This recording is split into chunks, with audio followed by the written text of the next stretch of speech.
రాష్ట్రంలో విద్యానిధి అర్హతలు ఎంపిక ఎలా జరుగుతాయి? తెలంగాణ సర్కార్ విదేశీ విద్యా నిధి పథకంలో గ్రాడ్యుయేషన్ మార్కులు కీలకం. నిర్దేశించిన దేశాల్లో ఎంఎస్ చదువుకునే విద్యార్థులు ఈ పథకం కింద ఆన్లైన్ పద్ధతిలో దరఖాస్తు సమర్పించాలి. విద్యార్థి డిగ్రీ మార్కులకు 60% స్కోరు, జిఆర్ఈ జిఆర్ఈ లేదా జిమాట్ స్కోరుకు 20%, జిఈఎల్, టిఎస్, టోఫెల్కు మరో 20% మార్కులు ఉంటాయి.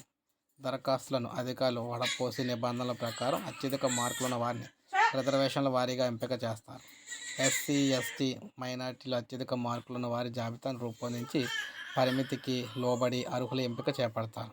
బీసీలో మాత్రం సబ్ కేటగిరీలు, ఈబీసీ కేటగిరీ వారీగా వడపోత చేపట్టి ఎంపిక చేస్తారు. ఎంపికైన విద్యార్థికి మొదటి 2 సెమిస్టర్లు పూర్తయ్యాక సగం, చివరి 2 సెమిస్టర్లు పూర్తయ్యాక మిగతా సాయాన్ని ప్రభుత్వం విద్యార్థి బ్యాంకు ఖాతాలో జమ చేస్తుంది. విద్యార్థి చదువుకు సంబంధించిన ప్రతి అంశాన్ని అధికారులకు ఎప్పటికప్పుడు అప్డేట్ చేస్తేనే నిధులు విడుదలవుతాయి. సో ఈ విధంగా తెలంగాణలో విద్యార్థుల కోసం రాష్ట్ర ప్రభుత్వం విదేశీ విద్యా నిధి పథకాన్ని అయితే తీసుకొచ్చి అమలు చేస్తుంది. ఎవరో కూడా మధ్యవర్తుల మాటలు నమ్మి డబ్బులు పోగొట్టుకోవద్దని తెలియజేస్తున్నారు. లైక్ చేయండి, సబ్స్క్రైబ్ చేసుకోకపోతే మన ఛానల్ సబ్స్క్రైబ్ చేసుకోండి.